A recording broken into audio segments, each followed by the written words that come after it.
My name is Jackie Mitchell, and I've been in this city 45 years. I'm feeling very threatened now. There's a great divide in this city.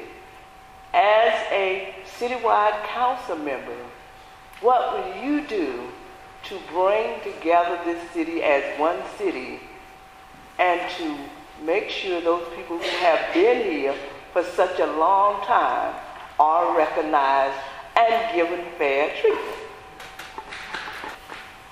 I've lived in Ward 2, and I actually collected enough signatures to run against Jack Evans. But I also worked for an at-large member of the Board of Education as his bilingual administrative assistant, which gave me a lot of familiarity with other parts of the city. And I really feel it's important to reach across the city.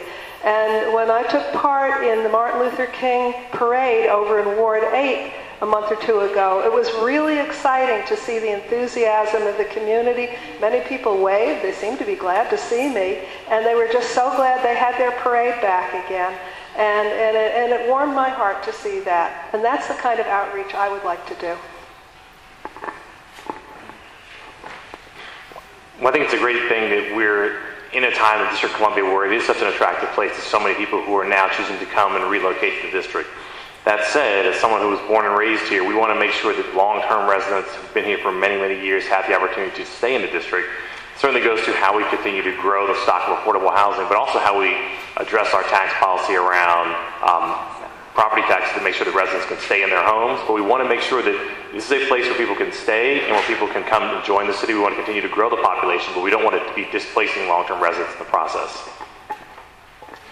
I think that's the key, is not displacing your long-term residents and enacting policies that keep them here. And that's what I refer to with why are they moving out? Why do we have that income gap? And I think if we can look at the schools, affordable housing, so forth, that we need to enact the policies that do keep people in the city. I've lived in Ward 1 all of my being in Washington, D.C., and it is one of the most diverse areas of the city.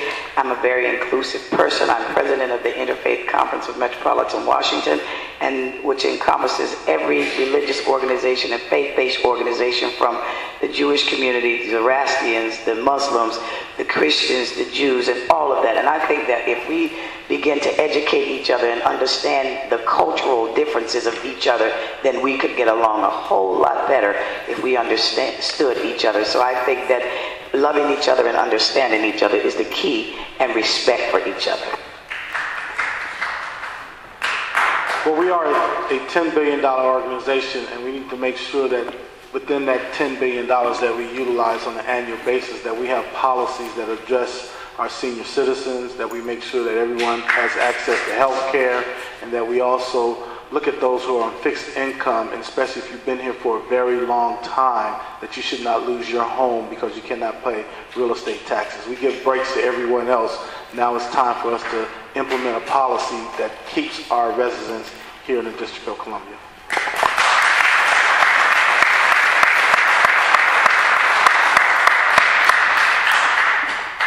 Thank you, ma'am. It's a great question, and in part it is about city policy. It is about making sure there's affordable housing and that we're putting the resources into reducing the burden on folks who've been around a long time, especially for seniors. But there's another piece of your question that I think is quite important, which is we are a city of neighborhoods, and as neighborhoods change, one of the things that we need to be mindful of is how we structure policy to make sure that the revitalization that we do, that as neighborhoods change, that are welcoming to everybody who's in the neighborhood.